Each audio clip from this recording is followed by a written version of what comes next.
días y vamos a arrancar una nueva conferencia dentro de este Congreso del Carnaval de Cádiz.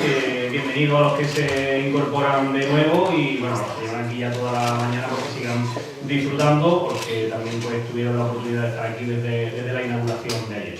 Bueno, como sabe todo el mundo, este 21º Congreso pues, está dedicado a la figura de Paco Alba y por supuesto, además de conocer un poco más en profundidad su obra, pues no se podía dejar de lado llevar a cabo un acercamiento a su biografía, ¿no? Al contexto en el que vivió, en el que se fraguaron sus agrupaciones y a la idiosincrasia un poquito de su vida y de quienes le rodearon. Y sobre eso pues van a versar precisamente las palabras de Santiago Moreno. Me han encomendado que te presente, Santi, aunque seguramente pues no haga falta porque la mayoría, por no decir todo el mundo que está por aquí, la gente cercana al carnaval pues ya te conoce de sobra, pero bueno, vamos a intentarlo, apelando eso sí a mi capacidad de síntesis y de resumen, porque el currículum, como lo cuente todo, no le dejaría tiempo para hablar. Bueno, Santiago, como también saben muchos de ustedes, pues es licenciado y doctor en Historia por la Universidad de Cádiz. Últimamente, además, pues ha sido coordinador de la segunda edición del Aula Itinerante de Memoria Histórica y Democrática de la provincia de Cádiz. Además, pues es profesor del Máster Oficial de Estudios Hispánicos de la Universidad también gaditana, coordinador y profesor de las últimas ediciones de los cursos de verano de la UCA. Además, pues comisario de la exposición de Paco Alba, que también pues, pueden ver por aquí.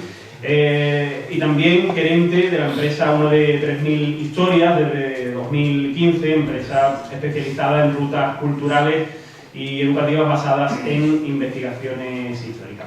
Tiene numerosas publicaciones relacionadas con el carnaval, que es lo que nos ocupa, además de otros asuntos, y ha sido colaborador en diferentes medios de comunicación, cubriendo el concurso de Falla y además pues también de forma un poco inconsciente vocal del jurado oficial del concurso. En fin, que en términos técnicos y académicos, pues igual que yo es un verdadero artista con boca del carnaval. Y precisamente si algo le envidio a Santi es que como tiene algunos años más que yo, no muchos, pero tiene algunos más, pues ha vivido más carnavales que yo, pero amenazo con alcanzarse. Y bueno, ¿quién nos iba a decir, verdad? Cuando estábamos en aquella batea, antes a Álvaro, por ejemplo, le he enseñado alguna imagen que puede dar fe de eso, en aquella batea, por ejemplo, del coro del año 89, Abracadabra, el coro de nuestros padres, y por aquí está el tuyo, Bernardo, por ahí. Bueno, pues que vamos a seguir ese camino carnavalero, cada uno por nuestro lado, pero desde luego por la línea en la que nos habían enseñado nuestros padres y que hoy pues nos íbamos a juntar aquí precisamente para hablar de lo que nos gusta de carnaval. En fin, que no me enrollo más, les vamos a dejar, les dejo con la conferencia de Santi Moreno, con la conferencia Acercamiento a una biografía sobre Francisco Alba Molina. Que la disfruten.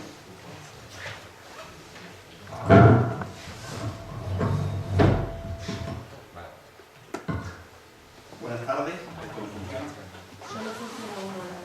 ¿Ah, sí? Ahora. Buenas tardes, muchachos. Buenas tardes, buenos días a todos ustedes. ¿Quién nos iba a decir, querido José Antonio, que nos íbamos a ver? Esto suena fatal. Quítalo,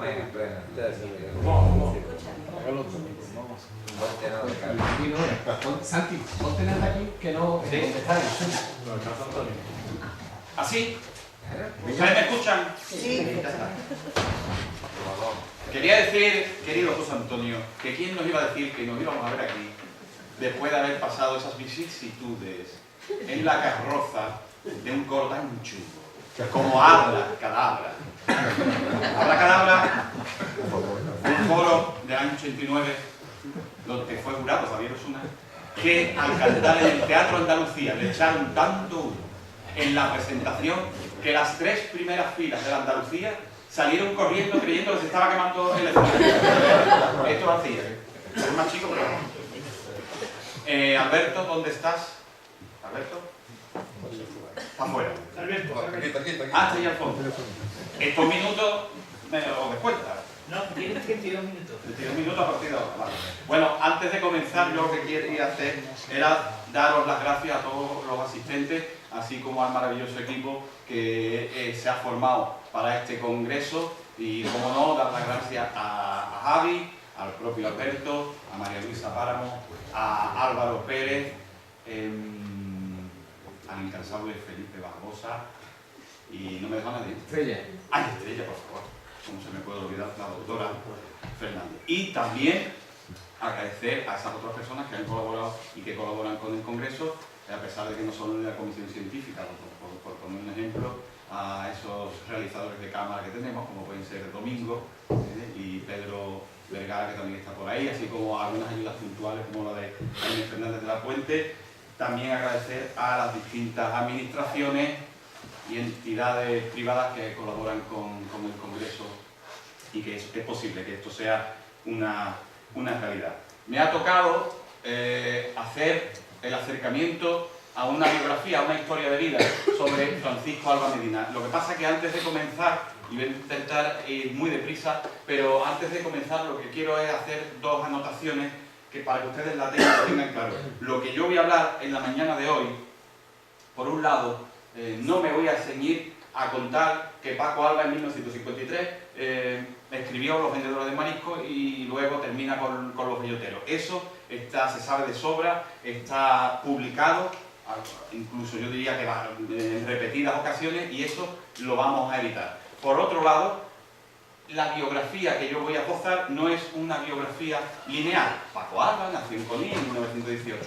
Voy a huir también de eso y lo que he creado son compartimentos distintos que se dividen. Por un lado, en la bibliografía existente, luego la vida familiar, la vida laboral, la vida cultural carnavalesca, para acabar con el nacimiento de la leyenda. Espero ir bien con el tiempo. Bueno, vamos a empezar con un muy breve repaso a lo que es la bibliografía existente sobre este tema. Creo que es de sobrado, creo que está más que aceptado que los tres grandes autores que sustentan el carnaval de Cádiz actual, de acuerdo, en lo que se basan los tres pilares, son el tío de la tiza, Antonio Rodríguez, Manuel López Cañamaque y, por supuesto, Paco Alba. Fijaros, a pesar de todo lo que se está publicando sobre el carnaval, todavía las necesidades de más investigaciones en el ámbito histórico que se necesitan, porque de los tres, tan solo uno tiene una más que digna biografía, cuyo autor está ahí sentado, y que es Javier Osuna, y que esta revisión biográfica que vino a revisar un pequeño trabajo que años atrás, décadas atrás, había realizado Ricardo Moreno Criado, ¿de acuerdo? Él sí tiene, el tío de la tiza sí tiene una biografía que, para quien la sala no la conozca, yo se la recomiendo encarecidamente. Por la contra, a su discípulo Manuel López Cañamaque no le ocurre lo mismo, ¿de acuerdo? Falta una biografía sobre su persona, porque lo que tenemos es este pequeño libro, también de Ricardo Moreno, pero que se publicó en el año 87, ya hace años, y que a día de hoy esto está pidiendo a grito una revisión. En su momento tuvo su importancia, no se la vamos a quitar, pero ya hoy ya está bastante desfasada. Y bueno, y aquí lo tenemos a él, a Paco Alba con la pedazo de espada, la espada en la mitad de Paco Alba. La famosa espada que él en el escenario del Falla, que lo cuenta Chatín, y no solo Chatín, eso lo recordaban muchos de sus comparsistas. En el libro de Javi, al habla con Chatín y Moreno Chatín, ¿de acuerdo? Cuando entraron en el escenario las jueces de Don Nuño, bueno, pues él hizo así y aquello se quedó clavado y la gente se quedó estupefacta, ¿no? Eran los recursos teatrales que él tenía y que algún día habría que profundizar sobre ello. Y como decía, Paco Alba no tiene una biografía per se. Lo que sí tiene, bueno, hay bastantes libros, por supuesto artículos y demás, que pueden ayudar a conformar una base para una futura biografía. Lo pregunto ahí, ¿cómo se ha escrito hasta hoy día la historia de este señor? Bueno, pues quizás aquí tenemos las tres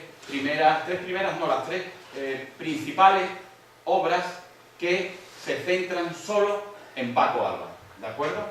La primera no es un libro en sí, es un opúsculo. ¿No, Javi?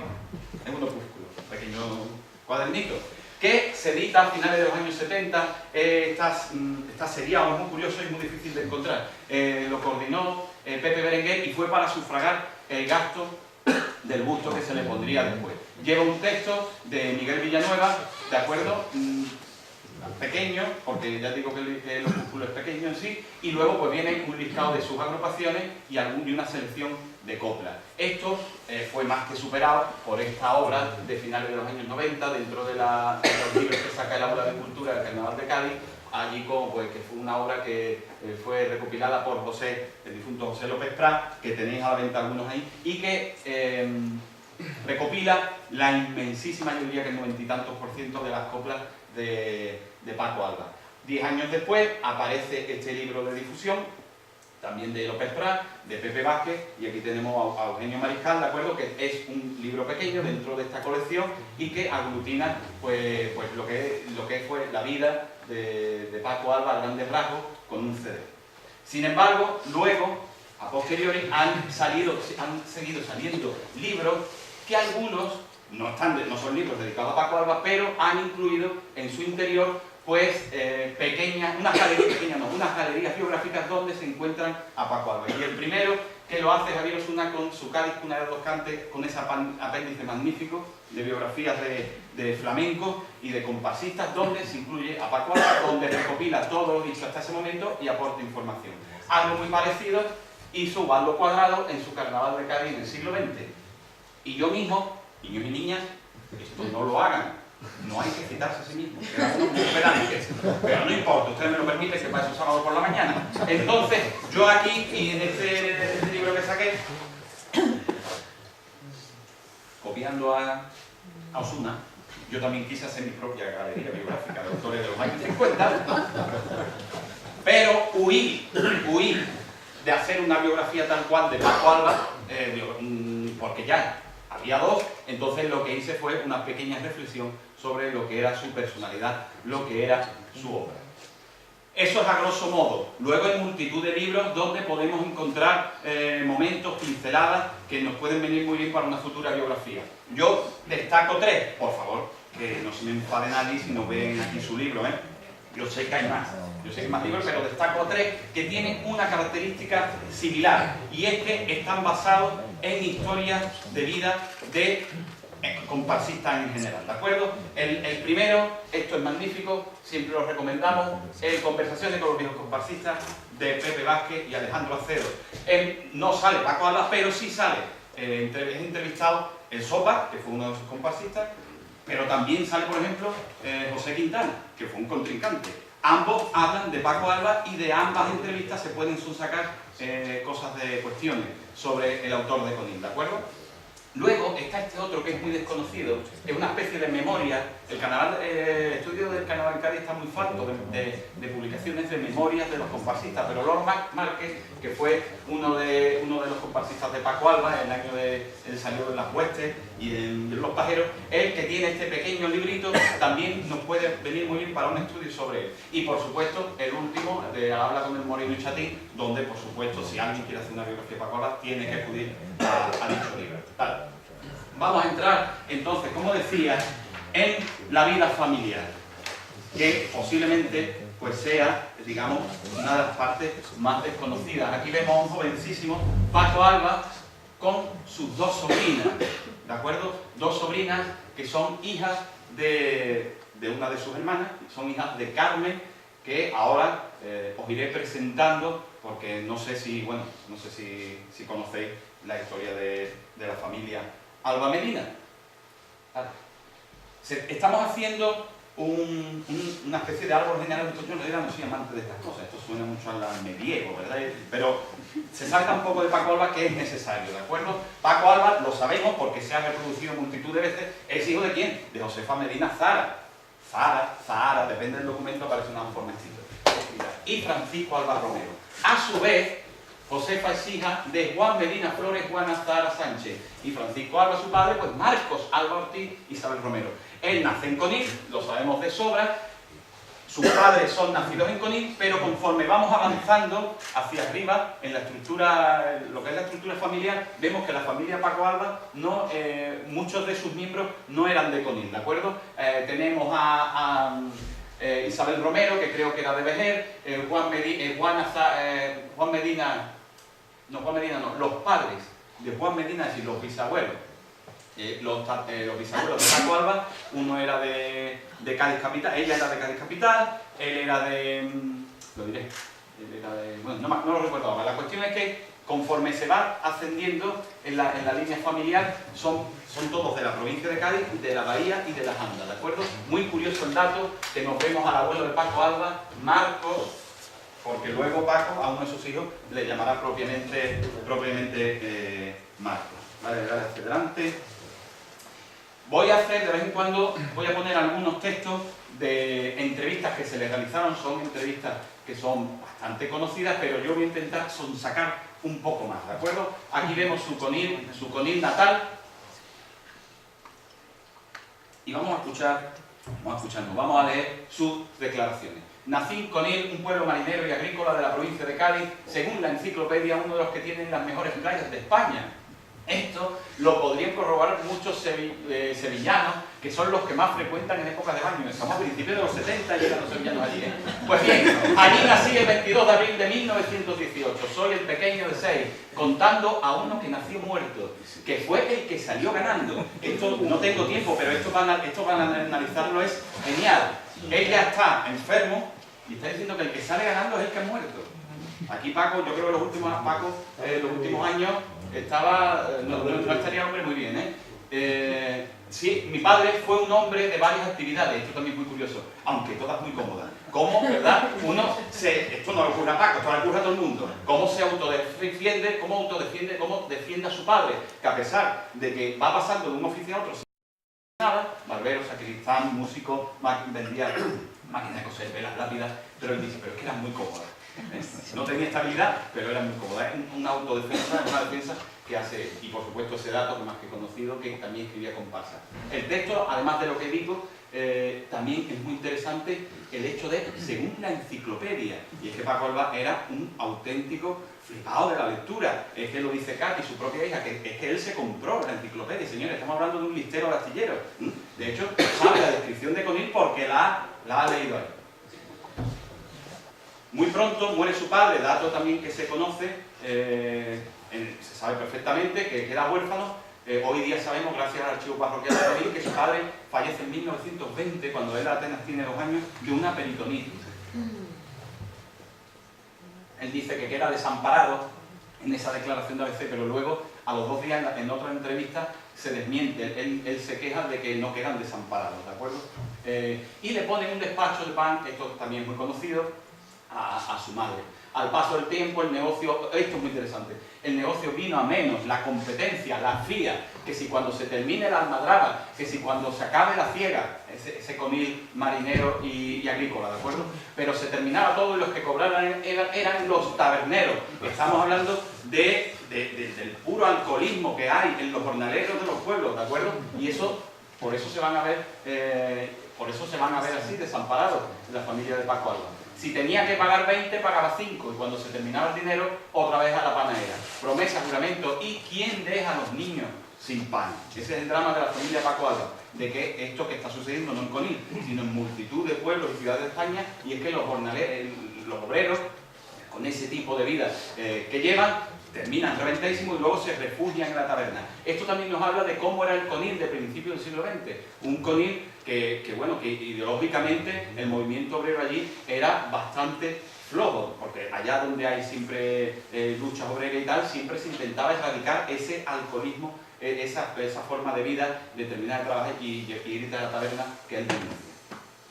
Muy pronto llega al barrio de la Viña, como todos sabemos, a la calle Trinidad. Los documentos no nos hablan de la calle Trinidad, es todo realidad, esto lo ha puesto Ana Barceló en su tesis doctoral. Ellos llegan a la calle Trinidad, su madre, sus 2 hermanas, Isabel y Carmen, y él. No sabemos qué ocurre con sus hermanos, si han fallecido o si quedan en Conil. La cosa es que ya se sabe que allí quien acoge a la familia es precisamente la familia de David Palomar. Esto también está muy trillado. Tenía algo de Lazarillo de Tormes y sabía apañármeles para encontrar una oportunidad y darme un baño en la caleta a jugar al fútbol. Esto es una antigua foto de principios del siglo XX, de la colección de Ramón Muñoz, aquí en Alba, pero es la infancia, cuidado, es la infancia de él. Un dato muy importante, tenía algo de Lazarillo de Tormes. Estamos hablando de una persona ciertamente culta para la clase social a la que pertenecía. Vale.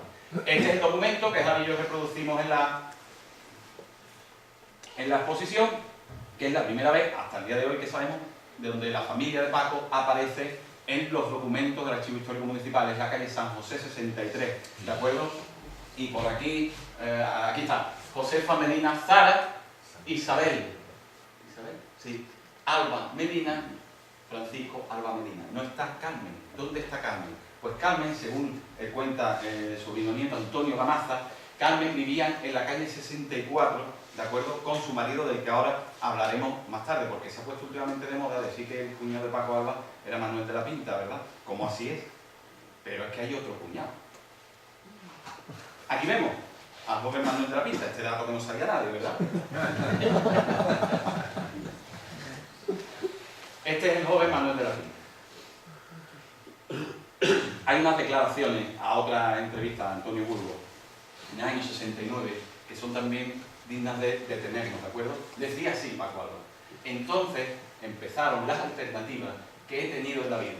Unas veces he estado en alta y otras en baja, debido a los casamientos de mis hermanas, no de mi hermana, de mis hermanas, sin que esto quiera decir que he dependido de nadie, sino que he dependido de mi trabajo. Y es que este es el joven Manuel de la Pinta, que en un determinado momento de la historia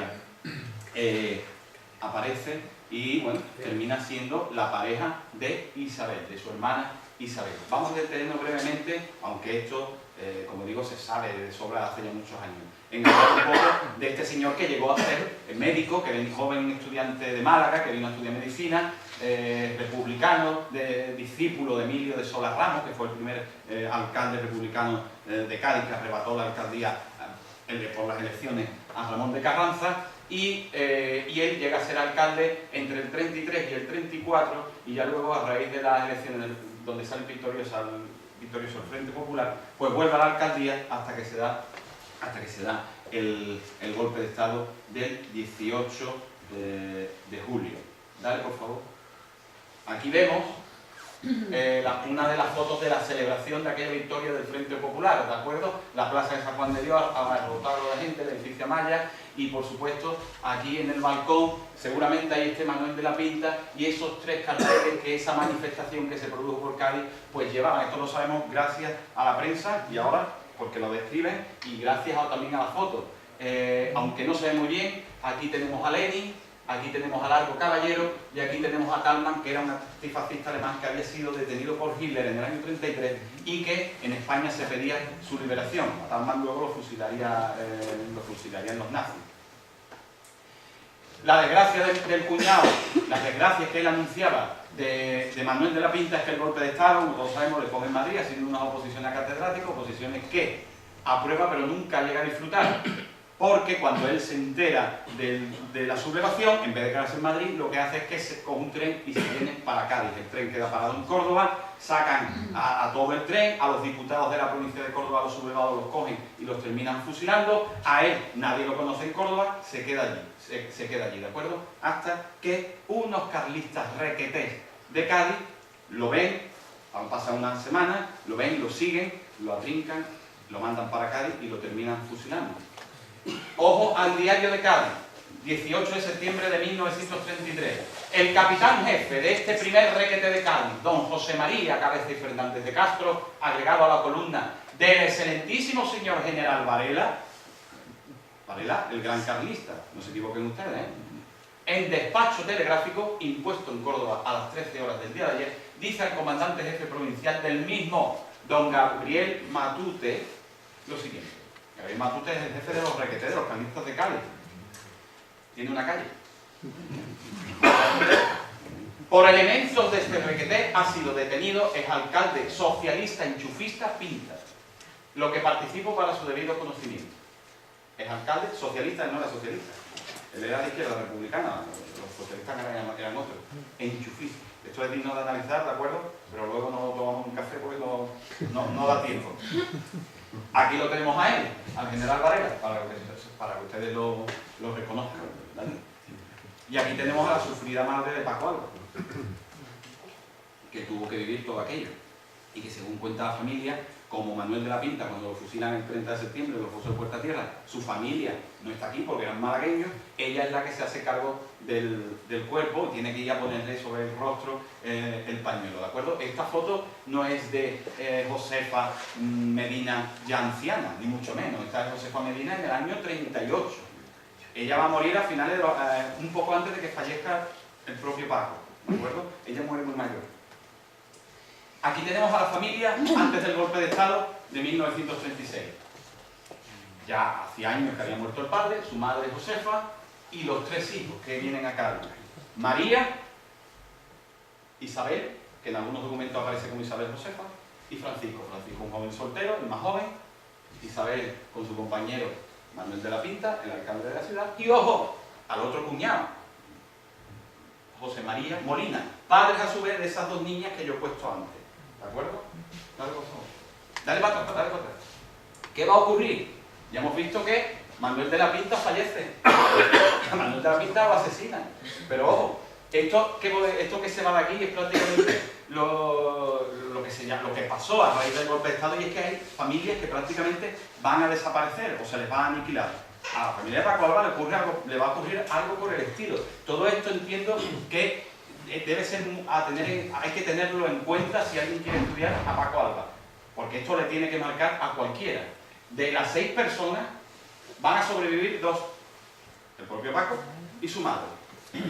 Manuel de la Pinta, asesinado. José María Molina, que luego veremos una foto de él, que va a ser llamado a fila y va a morir en la guerra, ¿de acuerdo? Eso era lo que él decía. Las bajas han sido, mis momentos bajos fueron también por los casamientos de mis hermanas. Pero es que sus 2 hermanas van a morir también muy pronto. Isabel, de tuberculosis, en el año 41. Y de la misma enfermedad, María, también a mediados de los años 40. Es decir, la familia casi va a desaparecer. Y aquí tenemos ya a Manuel de la Pinta, adulto, seguramente sería una de sus últimas fotografías como alcalde, y ella es Isabel, la hermana de Paco Alba, pareja de Manuel de la Pinta. En los últimos años, bueno, esto ahora lo que digo es más conocido. Después de pasar la posguerra, los años 50, Paco Alba conoce a su mujer, con la que se casará en el año 53 y tendrá pues sus hijos, ¿de acuerdo? Pasará su vida y en sus últimos años me gustaría destacar, estoy yendo todo lo deprisa que puedo, ¿de acuerdo? En los últimos años va a haber un reencuentro con su Conil natal, porque él llega aquí con 2 años y va a pasar muchísimas décadas que él no va a pisar Conil, pero al final sí, fijaros lo que decía. Ahora, yo vine de Conil he dicho 2 años, no, perdón, con 6. Yo vine de Conil con 6 años y caso curioso, no fui hasta los 36 años o sea, cuando tenía 42, y porque fui a tocar a una procesión con la banda donde yo pertenecía, al cabo de 36 años fui a Conil, y en cambio, ahora voy muy a menudo. ¿De acuerdo? Esto lo citaba Javi en su libro Cádiz una vez antes. Estamos finales de los 60, principios de los años 70, y tanto que iba a menudo, es que incluso se compró un campo. Un campo que en un lugar muy cerca de la Venta al Canario, que llevaba por nombre Escuela de la Mirla, que por lo visto, según la familia, era donde él ya se sabía de su enfermedad, donde él incluso se quería retirar. Esa es la vida familiar a grosso modo. Vamos con su vida laboral. Esas fotos en astilleros, ¿de acuerdo? Él empieza a trabajar muy pronto, como los niños de su época. Y esta foto, este fragmento también es muy bueno, está muy trillado, pero es muy interesante. Paco Alba siendo muy niño, ¿de acuerdo? Por aquel entonces estaban metiendo el alcantarillado en Cádiz. Y ahí va esa criatura en un invierno a las 6 de la mañana, atravesando calles por encima de las tuberías y espantando ratas como conejos. ¡Pobre niño! Esa era como iba Paco Alba para trabajar siendo niño. Y es muy curioso el documento lo que nos cuenta, porque nos habla del alcantarillado. Esto nos sitúa en 1927-28 aproximadamente, cuando Ramón de Carranza hace unos planes de alcantarillado, que aquello terminó de aquella manera. Ya ayer Pepe Marchena creo que adelantó algo sobre las alcaldías de Carranza, ¿de acuerdo? Donde la prensa denunció precisamente que había insalubridad en las obras, que que las medidas de seguridad y salubridad no se cumplían, porque ¿cómo se van a cumplir si está Paco Alba dando patadas ratas? De hecho, las obras, gracias a la campaña que hizo la prensa, pues fueron paradas y ya finalizadas poco tiempo después.